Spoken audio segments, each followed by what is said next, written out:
करते हैं हिमाचल प्रदेश की प्रमुख खबरें। उत्तर प्रदेश में पुरानी पेंशन के लिए राज्य के कर्मचारियों की हड़ताल को लेकर प्रदेश सरकार के रवैये पर हाई कोर्ट ने कड़ी टिप्पणी की है। कोर्ट ने पूछा है कि कर्मचारियों की सहमति लिए बिना उनका अंशदान शेयर मार्केट में कैसे लगाया जा सकता है। नई पेंशन स्कीम अगर इतनी अच्छी होती तो उसे सांसदों और विधायकों पर क्यों लागू नहीं किया जा रहा। हालांकि ये मामला उत्तर प्रदेश का है और वहां के हाई कोर्ट ने ये मामला सुनाया है, लेकिन बड़ी बात है कि हाई कोर्ट ने कहा है कि अगर वाकई ही एनपीएस यानी न्यू पेंशन स्कीम इतनी कारगर है, इतनी अच्छी है, तो फिर वहां के विधायक और सांसदों पर इसे लागू क्यों नहीं किया जा रहा। राजकीय मुद्रणालय कर्मचारियों की हड़ताल के कारण हाई कोर्ट की कॉज लिस्ट न छपने पर न्यायमूर्ति सुधीर अग्रवाल और न्यायमूर्ति राजेंद्र कुमार की पीठ ने स्वतः संज्ञान लेते हुए जनहित याचिका कायम की है। याचिका पर सुनवाई के दौरान कोर्ट ने टिप्पणी की है कि सरकार करोड़ों रुपए की नई योजनाएं लागू करने में बिल्कुल नहीं हिचकिचाती, तो फिर 30-35 साल सेवा करने वाले सरकारी कर्मचारियों को पेंशन क्यों नहीं, उन्हें ओल्ड पेंशन क्यों नहीं। कर्मचारियों को न्यूनतम पेंशन देने का आश्वासन भी आज तक सरकार ने क्यों नहीं दिया। फिर कहें ये उत्तर प्रदेश का मामला है, लेकिन ये मामला पूरे देश में इसलिए वायरल हो रहा है क्योंकि वहां पर कोर्ट ने टिप्पणी की है कि सांसदों और विधायकों को बिना किसी नौकरी या काम के पेंशन दी जा रही है। ऐसा क्यों? क्योंकि कर्मचारी 30 से 35 साल काम करते हैं, लेकिन कोर्ट का कहना था कि सांसदों और विधायकों को बिना किसी नौकरी या काम के पेंशन दी जा रही है। इसके पीछे क्या वजह, इसके पीछे क्या कारण है?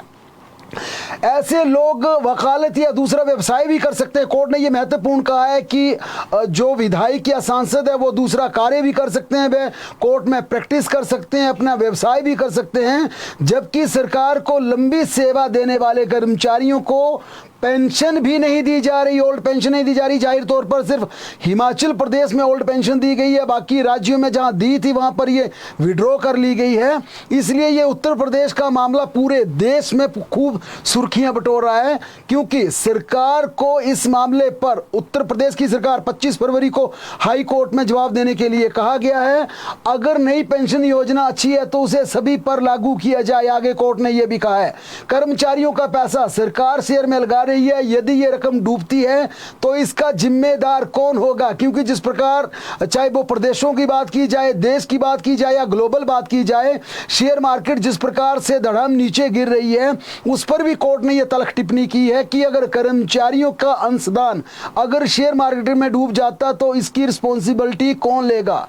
जाहिर तौर पर यह मामला उत्तर प्रदेश के प्रयागराज का है। इधर हिमाचल प्रदेश में पहले से ही सभी कर्मचारियों को राज्य की सुक्खू सरकार ने पहली कैबिनेट में ओपीएस लागू कर दी है, लेकिन अब केंद्र का यूपीएस को लेकर लगातार दबाव बढ़ रहा है। केंद्र वित्तीय सहायता के सभी प्रलोभन दे रही है। हालांकि पिछले कल ही एनपीएससी के जितने भी कर्मचारी हैं प्रदीप ठाकुर की अध्यक्षता में शिमला में एकजुट हुए थे और प्लान यह किया गया कि बिजली बोर्ड समेत जहां पर ओपीएस नहीं दी जा रही है वहां पर सरकार पर फिर दबाव ना कर ओपीएस को लागू किया जाएगा। लेकिन केंद्र लगातार हिमाचल प्रदेश की सरकार को बार बार ये रिमाइंडर भेज रही है। 2 बार रिमाइंडर भेजा गया है, तीसरी बार भी वित्त मंत्रालय ने स्पष्ट कर दिया है कि 1600 करोड़ सालाना रुकी वित्तीय सहायता हिमाचल प्रदेश को लेनी है। तो आप हिमाचल प्रदेश के कर्मचारियों को एनपीएस के अलावा यूपीएस का यूनिफाइड पेंशन स्कीम का ऑप्शन दें। और ओल्ड पेंशन को लेकर इशारों में कहा है कि ये योजना भविष्य में नहीं टिक पाएगी, कर्मचारियों को पुरानी पेंशन देना बेहद मुश्किल हो जाएगी। और केंद्र सरकार इस तरफ लगातार राज्य पर यह दबाव बना रही है कि आप कर्मचारियों को यूपीएस की तरफ मोटिवेट करें, यूपीएस दें, क्योंकि एनपीएस कर्मचारी हिमाचल प्रदेश में करीब 958 लोगों ने एनपीएस को अडॉप्ट किया है, बाकी सभी कर्मचारियों को ओपीएस में डाल दिया गया था। लेकिन अब केंद्र जिस प्रकार से बार बार यूपीएस की तरफ टर्न कर रही है और राज्य सरकारों पर यह दबाव बना रही है कि आप यूपीएस को बहाल करें, क्योंकि हिमाचल प्रदेश इस समय देश में इकलौता राज्य है जहां पर कर्मचारियों को ओपीएस दी गई है। लेकिन एक आंकलन के अनुसार यह भी कहा जा रहा है आने वाले 6-7 सालों में पेंशन मिलना मुश्किल हो जाएगी। ऐसे में कर्मचारी अगर एनपीएस या यूपीएस को अडॉप्ट करते हैं तो कम से कम उनका भविष्य सुरक्षित हो जाएगा। लेकिन उत्तर प्रदेश का जिस प्रकार से ये मामला, जहां पर कोर्ट ने तल्ख टिप्पणी उत्तर प्रदेश की योगी सरकार से की है कि अगर ये अंशदान का पैसा डूब गया तो कौन जिम्मेदार होगा। अब जाहिर तौर पर ये यूपी का मामला, लेकिन इसका सीधा सीधा असर दूसरे राज्यों पर भी होगा, क्योंकि लगातार हिमाचल प्रदेश का संदर्भ देखें तो यहां पर यूपीएस का दबाव लगातार बढ़ता जा रहा है। यहां पर हिमाचल प्रदेश के पटवारी कानूनगों और नायब तहसीलदारों के स्टेट काडर की अधिसूचना के बाद अब पटवारी कोटा बढ़ाने की डिमांड पर अड़ गए हैं तहसीलदार की प्रमोशन के लिए, क्योंकि एक बड़ा प्रावधान है हिमाचल प्रदेश का मिनिस्ट्रियल स्टाफ जो कि डीसी ऑफिस का स्टाफ है क्लैरिकल का, उन्हें भी तहसीलदार की प्रमोशन के लिए कोटा दिया गया है। और जब से ये चर्चा लगातार आ रही है कि पटवारी कानूनगों का कोटा, पटवारी का प्रमोशन के लिए कोटा यहां से 60 से 80% किया जा सकता है, सरकार से इस प्रकार की सुगबुगाहट आने के बाद तमाम जितने भी डीसी ऑफिस के क्लैरिकल स्टाफ है उन्होंने धरना प्रदर्शन की चुनौती दे दी है। साफ तौर पर सरकार को कहा है कि कोटा से छेड़छाड़ की तो फिर खैर नहीं। इसके चलते अब इस कोटे की डिमांड पर सरकार असमंजस में आ गई है पूरी तरह से। हालांकि सरकार इस कोटे को बढ़ाना भी चाहती है, लेकिन जिस प्रकार से लगातार मिनिस्ट्रियल स्टाफ का दबाव बढ़ रहा है, अब यहां पर सरकार कोटे को लेकर असमंजस की स्थिति में आ गई है। क्योंकि राज्य सरकार को जब पटवारी कानूनगों ने अपना मांग पत्र सौंपा था, उसको एग्जामिन करने के बाद अब ऐसा मान रहा है कि सरकार इनकी 2 मांगों को पूरा कर सकती है। 2 मांगों को मानने के लिए सरकार तैयार हो गई है। और इन डिमांड में पहली डिमांड पटवारी कानूनगों की हालांकि कोटे की थी, उसे फिलहाल यह कहा गया कि मुख्यमंत्री सुखविंदर सिंह सुक्खू इस पर फैसला लेंगे। लेकिन कमेटी ने एग्जामिन करने के बाद सिर्फ सेटलमेंट की ट्रेनिंग में छूट देकर 1 साल की यह ट्रेनिंग थी, इसमें सिर्फ ये कमेटी ने माना कि रिफ्रेशर कोर्स 1 महीने का करवाया जाए। इसके लिए सरकार तैयार है, क्योंकि 1 साल की सेटलमेंट की ट्रेनिंग से पटवारी को छुटकारा दिया जाएगा। दूसरा, पटवारी परीक्षा के लिए डिपार्टमेंटल परीक्षा के लिए भी राहत देने की सरकार ने बात मान ली है। कुल 4 पेपर होते थे, इनमें अगर पटवारी एक पेपर में फेल हो जाए तो उन्हें सभी पेपर, यानी एक पेपर में अगर ये फेल होते थे तो इन्हें चारों के चारों पेपर दोबारा देने पड़ते थे। लेकिन इस पर भी सरकार अब नए प्रावधान के लिए तैयार है और इसी के तहत पटवारी को वही विभागीय परीक्षा का पेपर देना पड़ेगा जिसमें फेल होगा। और इसके लिए पहले कंडीशन सिर्फ ये लगाई गई थी कि 3 बार ये पेपर दिया जा सकता है, लेकिन सरकार ने जिस प्रकार से नया प्रावधान तैयार किया उसके अनुसार आजीवन, यानी कि अपने सेवा काल तक कोई भी पटवारी आजीवन जब तक वह सर्विसेज में हैं, किसी भी पेपर में फेल होने पर उस विषय के कंसर्न विषय की परीक्षा दे सकता है। ये 2 छूट के अलावा पटवारियों के, चाहे वो कंप्यूटर का मसला, इंटरनेट का मसला, इंफ्रास्ट्रक्चर का मसला है, इन शर्तों को मानने के लिए भी सरकार तैयार हो गई है। लेकिन मसला फंसा है सिर्फ और सिर्फ प्रमोशन कोटे का लेकर। इसके चलते ये फैसला लिया गया कि मुख्यमंत्री सुखविंदर सिंह सुक्खू इस पर फैसला लेंगे। जाहिर तौर पर पिछले साल जुलाई महीने में मंत्रिमंडल में पटवारी कानूनगो नायब तहसीलदार का स्टेट काडर करने का फैसला लिया था। इसी दौरान पटवारी स्ट्राइक पर चले गए थे। बाद में मुख्यमंत्री से मुलाकात के बाद देरा के रेस्ट हाउस में यह मुलाकात हुई थी। पटवारियों ने न केवल अपनी हड़ताल वापस ली थी, बल्कि अपना 1 दिन का वेतन आपदा राहत कोष में भी दिया था। इसी दौरान पटवारियों ने अपनी मांग पत्र राज्य सरकार को सौंपी थी। मुख्यमंत्री, रेवेन्यू मिनिस्टर, एसीएस रेवेन्यू से इन्होंने मुलाकात करने के बाद अपना डिमांड चार्ट सौंपा था, जिसमें 60% से प्रमोशन कोटा 80% करने का प्रमुख एजेंडा अपना रखा था। इस मुद्दे पर सरकार कोटा बढ़ाने को तैयार है, लेकिन मिनिस्ट्रियल स्टाफ का बढ़ रहा लगातार दबाव बाधा बन गया है। अंततः कोटे का फैसला मुख्यमंत्री सुखविंदर सिंह सुक्खू लेंगे। इस असमंजस के बीच अपनी मांगों की अधिसूचना जारी होने के बाद, क्योंकि उनका स्टेट काडर कर दिया गया है, उनकी डिमांड नहीं मानी गई, स्टेट काडर उनका कर दिया गया है, पटवारी कानूनगो ने हड़ताल पर जाने का फैसला लिया है और 25 से 27 तक पटवारी सामूहिक अवकाश पर रहेंगे, 28 को हड़ताल पर चले जाएंगे। और डिमांड ये रखी गई है कि सरकार उन्हें वार्ता के लिए बुलाए और उन्होंने जो डिमांड चार्ट भेजा था उसे पूरा किया जाए, जिसमें प्रमोशन कोटे की सबसे ऊपर मांग है। साथ में उन्होंने ये भी कहा कि जिस प्रकार से उनका स्टेट काडर किया बिल्कुल गलत किया गया है, क्योंकि पटवारियों की और जो जिलों की टोपोग्राफी है बिल्कुल डिफरेंट है। रेवेन्यू का जो एक सिस्टम है वो दूसरे जिलों में जाकर समझना मुश्किल होगा। हालांकि अपने कमेंट बॉक्स में जरूर बताएं, जितने भी दर्शक हमारे साथ जुड़े हैं, क्या पटवारियों का स्टेट कार्डर का फैसला सरकार का बिल्कुल सही है या इस फैसले पर सरकार को पुनर्विचार करना चाहिए। आज एजुकेशन डिपार्टमेंट की महत्वपूर्ण बैठक हुई और इस एक बैठक शिक्षा मंत्री ने ली, दूसरी शिक्षा सचिव ने ली। शिक्षा मंत्री ने अधिकारियों को बैठक में बुलाकर कहा कि जो जितने भी फैसले लिए गए हैं उनकी इंप्लीमेंटेशन का क्या स्तर है। दूसरी बैठक शिक्षा सचिव राकेश कंवर ने बजट को लेकर की कि बजट का क्या प्रावधान रहेगा, क्योंकि एक चर्चा के अनुसार हिमाचल प्रदेश में शिक्षा विभाग पर सिर्फ वेतन को लेकर जो शिक्षकों और गैर शिक्षकों के वेतन पर खर्च होता है 8,500 करोड़ सालाना ये बजट है। इसकी रूपरेखा तय की जाएगी, स्कूल्स बनेंगे, शिक्षा के सुधार के लिए बजट का प्रावधान करना पड़ेगा। लेकिन इससे पहले शिक्षा मंत्री ने अधिकारियों के साथ हुई बैठक के बाद कई बड़े खुलासे करते हुए कहा कि हिमाचल प्रदेश में शिक्षकों के तबादलों के लिए 15 दिन से बैन हटेगा। उन्होंने ये भी कहा कि तबादले धड़ाधड़ नहीं होंगे, नीड बेस्ड तबादले होंगे, जरूरी तबादले होंगे। हमने 1 साल तक बैन लगाया था, लेकिन 15 दिन के लिए हम शिक्षकों के तबादलों पर लगे बैन को जरूर लिफ्ट करेंगे। इसके तहत 1 अप्रैल से 15 अप्रैल के बीच हिमाचल प्रदेश के शिक्षकों के तबादले होंगे। उन्होंने कहा पहले हमारी योजना थी कि फरवरी के अंत में और मार्च के मिड तक हम तबादले करेंगे, लेकिन विधानसभा का बजट सत्र आ जाने के कारण अब यह तय किया गया है कि शिक्षकों के तबादले 1 से 15 अप्रैल के बीच किए जाएंगे। दूसरा, जितने भी एमसी एरिया में यानी शहरी नगर निकायों में, नगर निगमों में, एमसी एरिया में जितने भी टीचर्स के म्यूचुअल ट्रांसफर होते थे उस पर सरकार ने पूरी तरह से फुल स्टॉप लगा दिया है और साफ ये डायरेक्शन जारी कर दी है कि इस पर गाइडलाइन जारी कर दी जाए कि शहरों में म्यूचुअल ट्रांसफर अध्यापकों की नहीं होगी, किसी भी शिक्षक का म्यूचुअल ट्रांसफर नहीं होगा। ग्रामीण क्षेत्रों में जरूर इसको कंसीडर किया जाएगा, लेकिन अर्बन एरिया में म्यूचुअल ट्रांसफर पर रोक रहेगी। तबादलों के लिए 30 किलोमीटर की शर्त लागू रहेगी।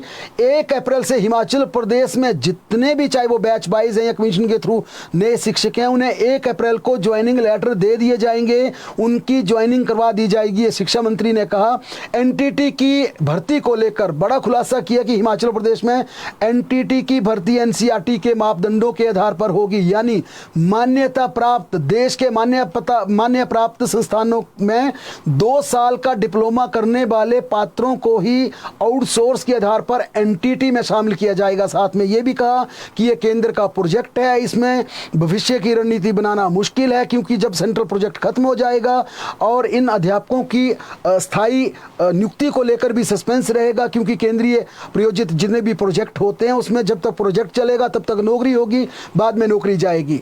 इसी प्रोजेक्ट के तहत हिमाचल प्रदेश में 6,297 स्कूलों में आया तैनात की जाएगी। ये बड़ा खुलासा मंत्री ने किया कि हिमाचल प्रदेश में एनटीटी के तहत जो 6,297 स्कूलों में शिक्षक रखने हैं, इसी प्रोजेक्ट के तहत आया की नियुक्ति भी की जाएगी और उन्हें प्रति घंटे की दर से उन्हें मान दे दिया जाएगा, यानी कि उन्हें जो मासिक वेतन मिलेगा, उन्हें मासिक ऑनरेरियम मिलेगा, वो पर आवर के हिसाब से मिलेगा कि दिन में उनकी कितने समय तक प्री नर्सरी के बच्चों के लिए आया की ड्यूटी लगाई जाती है। और इसमें बीपीएल विडो महिलाओं को प्राथमिकता दी जाएगी।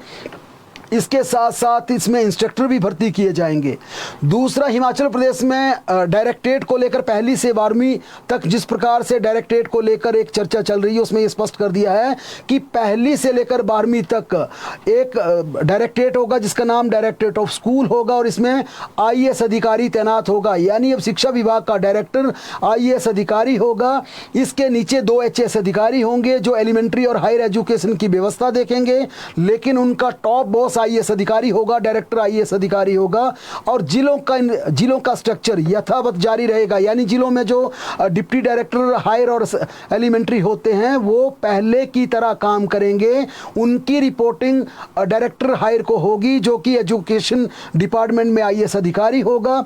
और दूसरा जो डायरेक्टरेट होगा वो डायरेक्टरेट ऑफ कॉलेज होगा, जिसमें विभागीय अधिकारी को निदेशक लगाया गया। ये सरकार इस तरफ आगे काम कर रही है और इसमें सरकार सरकार ने स्पष्ट कर दिया कि इससे ना कोई प्रमोशन पर फर्क पड़ेगा, ना किसी को दिक्कत आएगी। सिर्फ व्यवस्था ये होगी कि पहली से लेकर 12वीं तक एक ही निदेशालय होगा और टॉप बॉस आईएएस अधिकारी होगा। अब एचएएस होता है एलिमेंट्री एजुकेशन का, अब आईएएस बना दिया जाएगा। उसके अधीन 2 एचएएस अधिकारी तैनात किए जाएंगे, एडिशनल डायरेक्टर, जिनमें एक को एलिमेंट्री एजुकेशन का दायित्व होगा, एक को हायर एजुकेशन का दायित्व होगा। और सरकार चाहती है कि पहली बात स्कूल से एक छत के नीचे आ जाएं, पहली से लेकर 12वीं तक।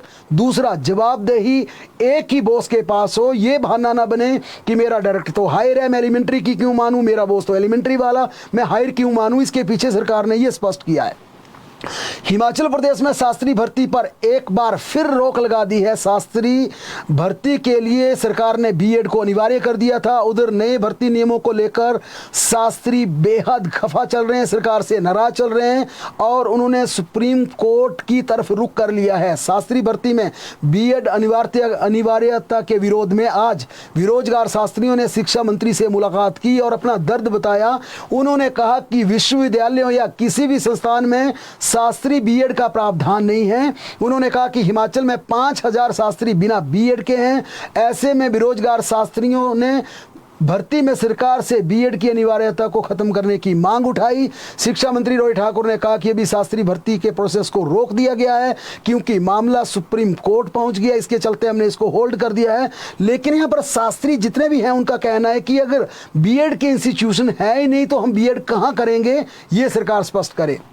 बहरहाल मुख्यमंत्री सुखविंदर सिंह सुक्खू अपने मालदीव के प्रवास के बाद आज शाम करीब 6:30 बजे के आसपास दिल्ली लैंड कर जाएंगे, दिल्ली वापस आ जाएंगे क्योंकि मुख्यमंत्री की फ्लाइट आज 2:30 पर थी और सूचना यह है कि 6:30 के आसपास वे दिल्ली एयरपोर्ट पर लैंड कर सकते हैं। इसके बाद वे सीधे हिमाचल सदन जाएंगे। कल दिल्ली से 10:35 पर दिल्ली से सीधी शिमला की उड़ान भरेंगे और 12:05 पर मुख्यमंत्री शिमला पहुंच जाएंगे। इसके बाद मुख्यमंत्री ने आते ही बड़े स्तर पर फैसला लिया है। उन्होंने अधिकारियों को तलब किया है क्योंकि सीएमओ को बुलाएंगे। इसके बाद वे सचिवालय का रुख कर सकते हैं और अधिकारियों से 2 महत्वपूर्ण बिंदुओं पर, पहली, हिमाचल प्रदेश के कर्मचारियों को उन्होंने स्पष्ट कर दिया, ये बड़ा फैसला लिया है कि हिमाचल प्रदेश के कर्मचारियों को 1 तारीख को ही हम वेतन देंगे क्योंकि जिस प्रकार से सोशल मीडिया पर यह बात चल रही थी कि दिल्ली चुनावों तक पहली को वेतन मिलेगा, उसके बाद वेतन मिलना मुश्किल हो जाएगा। मुख्यमंत्री ने स्पष्ट कर दिया, चीफ सेक्रेटरी और वित्त सचिव को आदेश जारी कर दिए हैं कि मेरी वापसी पर आप पूरा मसौदा लाएं, हम 1 तारीख को हिमाचल प्रदेश के कर्मचारियों को वेतन देंगे।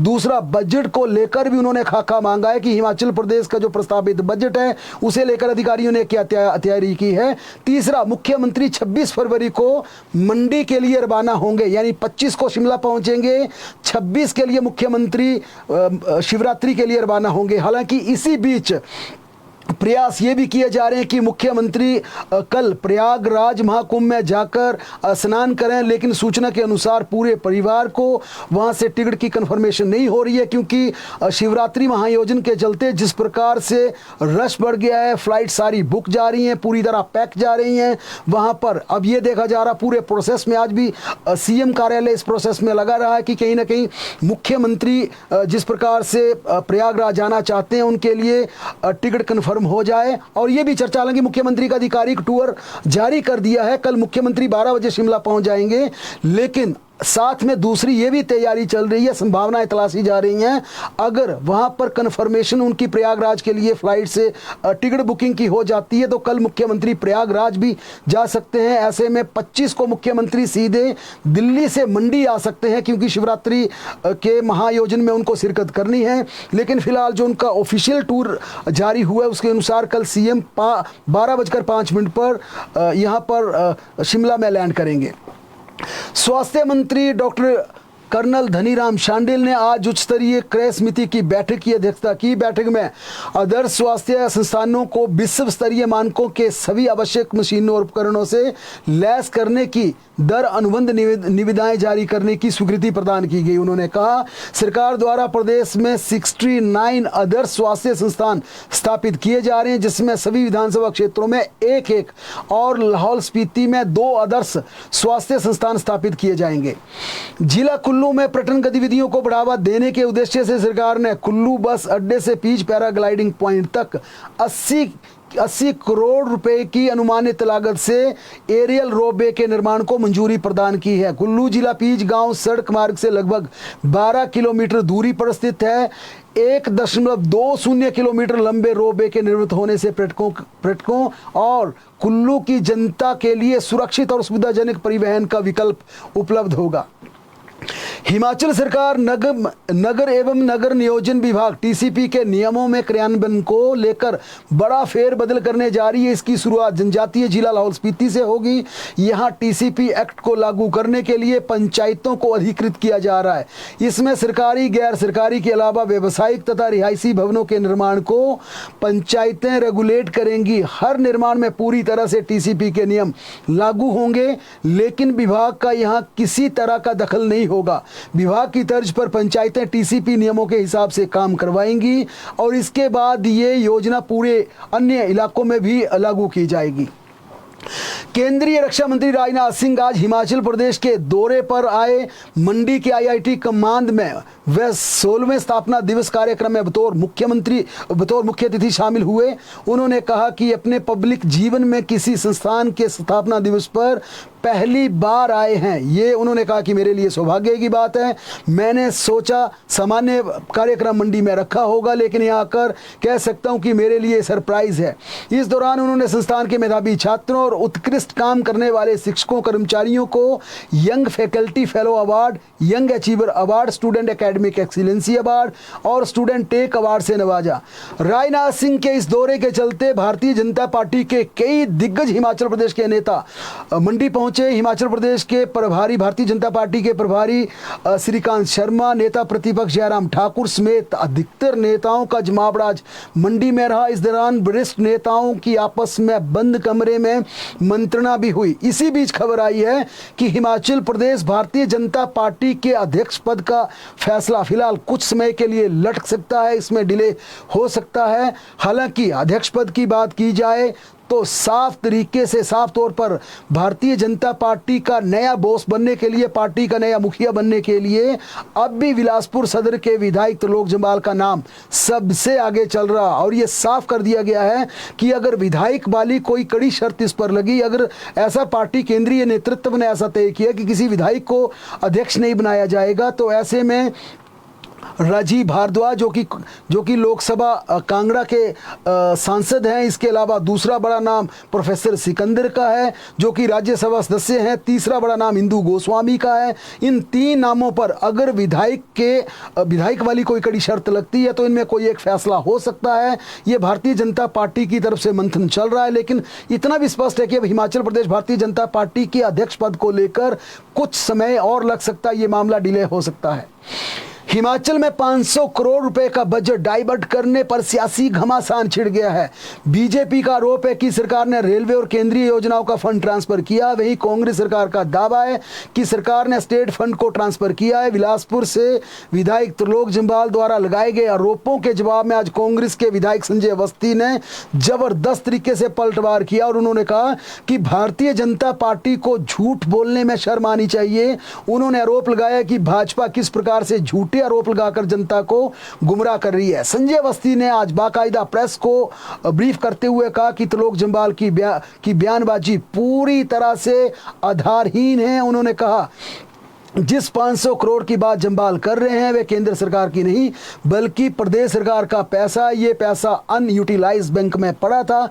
ये धनराशि भू अधिग्रहण के लिए बैंकों में जमा थी। अवस्थी ने कहा कि भूमि अधिग्रहण पूरा हो चुका है और ये पैसा बैंकों के पास अनयूटिलाइज पड़ा था, इसलिए सरकार ने इसे प्रदेश हित में खर्च करने का फैसला लिया। यही कारण है कि इसको ट्रांसफर किया गया। संजय अवस्थी ने कहा कि विपक्ष पिछले 2 सालों से नकारात्मक राजनीति कर रहा है। उन्होंने कहा कि प्रदेश सरकार हिमाचल को आत्मनिर्भर बनाने की दिशा में काम कर रही है। उन्होंने आरोप लगाया कि विपक्षी दल अपनी जिम्मेदारियों से भाग रहे हैं, बिना तथ्य के बयानबाजी कर जनता को गुमराह कर रहे हैं। संजय अवस्थी ने कहा कि सरकार ने फैसला लिया है कि इसके अलावा भी बैंकों के पास अनयूटिलाइज पड़ी धनराशि को हिमाचल प्रदेश के हित में खर्च किया जाएगा, क्योंकि बैंक का मुफ्त का ब्याज कंसर्न एजेंसियां उनको ले रही हैं, उनको ब्याज मिल रहा है, लेकिन हिमाचल प्रदेश का पैसा यूटिलाइज नहीं हो पा रहे। इसके चलते सरकार ने यह फैसला लिया है कि इस बैंकों में पड़े इस पैसे को यूटिलाइज किया जाए। देश के प्रधानमंत्री नरेंद्र मोदी ने आज बिहार के भागलपुर में एक विशेष कार्यक्रम के दौरान पीएम किसान निधि योजना की 19वीं किस्त जारी कर दी। इस मौके पर पीएम मोदी ने डायरेक्ट बेनिफिट ट्रांसफर के जरिए करीब 9.8 करोड़ किसानों के खाते में 22,000 करोड़ रुपए भेजे। इससे हिमाचल में 8,30,000 किसानों को ये किस्त जारी हुई और उनके खाते में 2-2 हज़ार रुपये आए। इससे पहले 18वीं किस्त अक्टूबर 2024 में महाराष्ट्र के वाशिम से जारी की गई थी। इस योजना के तहत लाभार्थी किसानों को साल में 3 किस्तों में 6,000 रुपये डीपीटी के जरिए बैंक खाते में डाले जाते हैं, यानी कि 4 महीने में एक किस्त के जरिए 2-2 हज़ार रुपये दिए जाते हैं। अखिल भारतीय कांग्रेस कमेटी की महासचिव एवं सांसद प्रियंका गांधी का शिमला दौरा रद्द हो गया है। सूचना के अनुसार दिल्ली में राजनीतिक मीटिंग के चलते प्रियंका गांधी का शिमला दौरा रद्द हुआ है। अब वह 2-3 दिन बाद शिमला आ सकती हैं। उनका परिवार के साथ छुट्टियां बिताने का शिमला में कार्यक्रम था। केसीसी के अधिकारियों और कर्मचारियों के साथ मिलकर करोड़ों रुपए के लोन धोखाधड़ी मामले में विजिलेंस जांच में एक और बड़ा खुलासा हुआ है। आरोपी बैंक को लोन देने का मामला कांगड़ा केंद्रीय सहकारी बैंक के निदेशक मंडल की बैठक में भेजा गया था। यहां पर चर्चा होने के बाद लोन दिया गया। ऐसे में विजिलेंस पूर्व निदेशक मंडल के सदस्यों से पूछताछ करेगी। जांच को आगे बढ़ाने के लिए विजिलेंस ने इन सदस्यों को बारी बारी पूछताछ के लिए बुलाया है, बुलाने भी जा रही है। बैंक के एमडी और अन्य अधिकारियों से भी इस मामले में पूछताछ चल रही है। हालांकि अभी भी आरोपी बैंक अंतरिम जमानत पर चल रहे हैं। सुजानपुर में एक बिजली कर्मचारी की काम के दौरान दुखद मृत्यु हो गई। सुजानपुर के जंगल गांव का रहने वाला 28 साल का पंकेश कुमार असिस्टेंट लाइनमैन के पद पर कार्यरत था। चिरोट गांव में ओवरहेड ट्रांसफर का फ्यूज उड़ने की सूचना मिलते ही वह अकेला अपने दम पर वहां पहुंच गया। पंकेश कुमार फ्यूज लगा रहा था। इसी दौरान में बिजली के पोल से नीचे गिर गया। ये हादसा सुबह करीब 9:30 बजे के आसपास का है। स्थानीय लोगों ने उसे सुजानपुर के अस्पताल में पहुंचाया, जहां डॉक्टरों ने मृत घोषित कर दिया। कुल्लू जिला के आनी में महिलाओं को परेशान करने वाले व्यक्ति को आज न्यायालय ने दोषी करार देते हुए कड़ी सजा सुनाई। कोर्ट ने आरोपी को 1 साल का कारावास और 5,000 रुपये जुर्माना अदा करने की सजा सुनाई। जुर्माना न भरने पर 6 महीने का अतिरिक्त कारावास भुगतना होगा। मामला 20 मार्च 2021 का है।